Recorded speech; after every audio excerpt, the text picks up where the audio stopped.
दोस्तों आज हम लोग बात करने वाले हैं सुजलॉन एनर्जी के बारे में। और जैसा कि आप लोग देख पाओ दोस्तों कि आज के ट्रेडिंग सेशन में भी सुजलॉन जी में प्रॉफिट होते हुए देखने को मिली।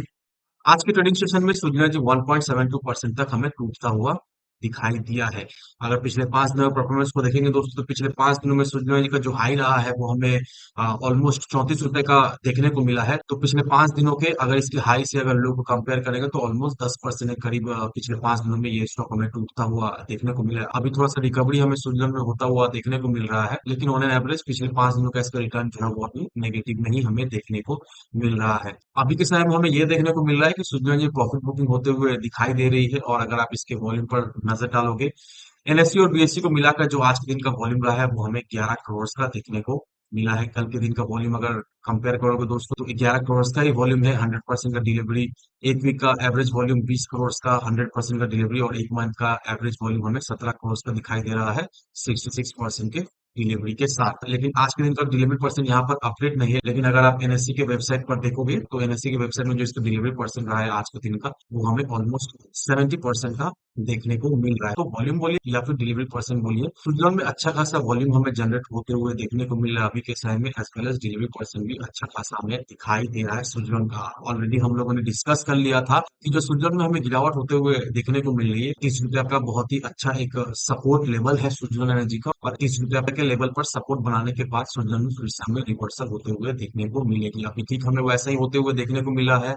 सुजलॉन का स्टॉक जब हमें 34 रुपये 10 पैसे के करीब जाता हुआ दिखाई दिया, दैट मीन्स अपने ऑल टाइम हाई के करीब जब सुजलॉन का स्टॉक गया 34 रुपये 10 पैसे का, तो वहां पर हमें ये दिखाई दिया कि सुजलॉन जी ओवरबॉट हो गया। और उसके बाद ओवरबॉट होने के बाद प्रॉफिट बुकिंग हमें इसमें देखने को मिली और सीधा सीधा ये स्टॉक 30 रुपया 45 पैसे के करीब हमें जाता हुआ देखने को मिला। लेकिन अभी फिर से हमें थोड़ी मोड़ी रिकवरी होते हुए दिखाई दे रही है। और आज के दिन का जो क्लोजिंग रहा है सुजलॉन का वो हमें 31 रुपये 40 पैसे का देखने को मिल रहा है। अभी के समय में सुजलॉन जी का काफी अच्छा खासा टारगेट हमें आता हुआ दिखाई दे रहा है। अब वो क्या टारगेट है वो भी मैं आपको कुछ पल में बता दूंगा। अब आज के दिन ही कंपनी की तरफ से ये ऑफिशियल अनाउंसमेंट आ चुका है कि सुजलॉन का Q2 का रिजल्ट कब आने वाला है। यहाँ पर अगर आप बीएससी के वेबसाइट पर जाओगे, ये देखो आज का ही अपडेट है। यहाँ पर क्लियरली मेंशन किया हुआ है कि 2 नवंबर दैट मीन्स थर्सडे के दिन सुजलॉन का Q2 का रिजल्ट हमें आता हुआ देखने को मिलेगा। Q2 आने से पहले तो हमें अच्छी तरीके से पता ही है कि जो भी इनसाइडर ट्रेडिंग होता है उस ट्रेडिंग विंडो को बंद कर दिया जाता है। यहाँ पर देखो तो 1 अक्टूबर से सुजलॉन का ट्रेडिंग विंडो जो है वो हमें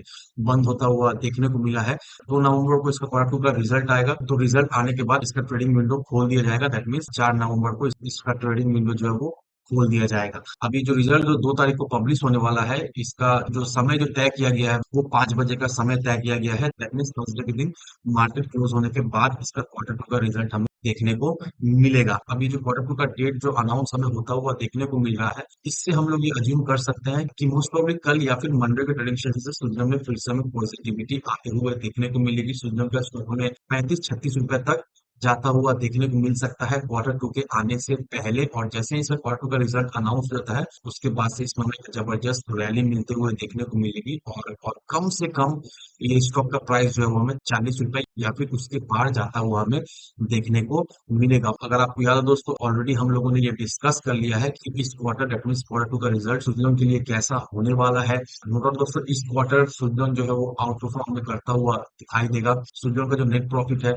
वो ऑलमोस्ट हमें 400 से 500 करोड़ का इस क्वार्टर देखने को मिलेगा, क्योंकि ऑलरेडी हम लोगों ने प्रीवियस वीडियो के माध्यम से डिस्कस कर लिया है। क्योंकि इसका डेट है वो ऑलमोस्ट नेग्लिजिबल हमें होता हुआ देखने को मिलेगा। अभी के समय में 1938 करोड़ का इसका डेट है। तो ये सुजन का भी करंट डेट है, ये डेट जो है वो काफी हद तक हमें अच्छा खासा कमता हुआ देखने को मिलेगा। और डेट अगर कमता है तो कंपनी का इंटरेस्ट भी अच्छा खासा हमें बचता हुआ देखने को मिलेगा। और हम लोग ये अज्यूम करें कि कम से कम 100 से 150 करोड़ का इंटरेस्ट जो है वो कंपनी इस क्वार्टर हमें बचाता हुआ हमें दिखाई देगा। और कंपनी का जो ऑपरेशनल प्रॉफिट होने वाला है वो हमें कम से कम 200 से 250 करोड़ का होता हुआ देखने को मिलेगा। ऑलरेडी इससे रिलेटेड मैंने डेडिकेटेड वीडियो बना दिया है, उस वीडियो में सारा चीज मैंने क्लियर बता दिया है रेफरेंस के साथ। तो अगर आपने उस वीडियो को मिस कर दिया है तो आप चाहो तो प्रीवियस वीडियो को देख सकते हो रेफरेंस के लिए। अब ये क्वार्टर सुजलॉन के लिए काफी अच्छा क्वार्टर होने वाला है, क्योंकि दोस्तों रिसेंटली अगस्त के महीने में ही सुजलॉन को 201 मेगावाट का एक विंड एनर्जी प्रोजेक्ट जो वो टेक ग्रीन पावर से हमें मिलता हुआ देखने को मिला था। और इस खबर के आने के बाद सुजलॉन में हमें एक अच्छी खासी तेजी बनते हुए देखने को मिली। ऑलरेडी सुजलॉन ने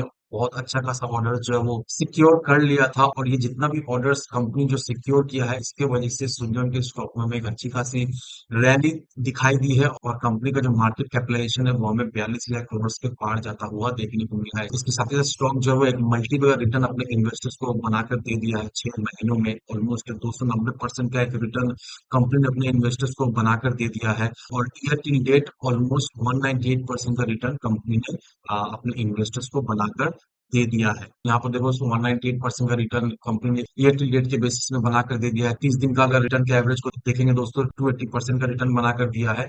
एज वेल एज अगर लास्ट 3 इयर्स का रिटर्न को देखेंगे दोस्तों, तो ऑलमोस्ट 881.29% का एक मल्टीपल रिटर्न स्विट्जरलैंड ने अपने इन्वेस्टर्स को बनाकर दे दिया। तो आप देख लो दोस्तों किस तरह का पोटेंशियल है स्विट्जरलैंड में, किस तरह का रिटर्न अपने इन्वेस्टर्स को बहुत ही कम समय में स्विट्जरलैंड ने बनाकर दे दिया। बहुत ही कम समय बोलना ठीक नहीं है। जिन लोगों ने स्विट्जरलैंड को हाई लेवल पे खरीद कर रखा था, जब ये स्टॉक लिस्ट हुआ था 400 450 करीब जब ये स्टॉक मिलता था, तो वहां से अगर आज के दिन का प्राइस कंपेयर करोगे तो देखा जाए तो कुछ भी रिटर्न नहीं है। लेकिन जिन लोगों ने स्विट्जरलैंड को रिसेंटली खरीदा 8 रुपए 9 रुपए 7 रुपए के लेवल पर, उन्हें तो एक अच्छा खासा रिटर्न बनाकर दे दिया है। तो अभी माहौल ऐसा है कि अगर आप करंट लेवल पर भी स्विट्जरलैंड में खरीदारी करके रखते हो, तो यहाँ से कम 20% का एक अपसाइड हमें स्टॉक में देखने को मिल रहा है। कम से कम जो इसका टारगेट रहने वाला है वो हमें 40 रुपए का देखने को मिल सकता है। यहाँ पर देखो दोस्तों, प्रात साहा जो कि रिसर्च एनालिस्ट है स्टॉक बॉक्स के, उनका ये मानना है कि यहाँ से कम 20% का एक हमें अपसाइड देखने को मिलेगा, और ये स्टॉक हमें 40 रुपए के पार जाता हुआ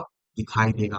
तो अकॉर्डिंगली आप अपना इन्वेस्टमेंट डिसीजन बनाओ। और दोस्तों कंपनी अभी काफी ज्यादा मजबूती के साथ हमें आगे बढ़ते हुए दिखाई दे रही है। यहाँ पर कंपनी को जिस तरह से ऑर्डर्स मिल रहा है, जिस तरह से कंपनी ऑर्डर्स एग्जीक्यूट कर रहा है, सिर्फ और सिर्फ ऑर्डर एग्जीक्यूशन नहीं हो रहा है, जो भी ऑर्डर्स कंपनी को मिल रहा है उसका maintenance services post commissioning every single thing जो है वो कंपनी देख रेख कर रहा है। और इससे होगा दोस्तों स्विट्जरलैंड के सर्विस बिजनेस पे भी एक अच्छा खासा हमें इम्पैक्ट पड़ता हुआ दिखाई दे रहा है। अगर आपको याद है दोस्तों, बहुत समय पहले हम लोगों ने डिस्कस किया था कि स्विट्जरलैंड का सर्विस बिजनेस जो स्विट्जरलैंड को रेवेन्यू होता है वो हमें 1500 करोड़ से करीब देखने को मिल रहा है। तो इससे सर्विस बिजनेस भी काफी फल फूल रहा है, और नोटा दोस्तों इस सारे फैक्टर की वजह से आने वाले समय में स्विट्जरलैंड में एक अच्छी खासी तेजी बनते हुए दिखाई देगी। और अगर हम लोग इस लेवल पे इन्वेस्ट करते हैं तो नो डाउट आने वाले समय में स्विट्जरलैंड फिर से अपने इन्वेस्टर्स को एक मल्टीपल रिटर्न बनाकर दे जाएगा। तो इन सारे फैक्टर को कंसिडर करो और अकॉर्डिंगली अपना इन्वेस्टमेंट डिसीजन बनाओ।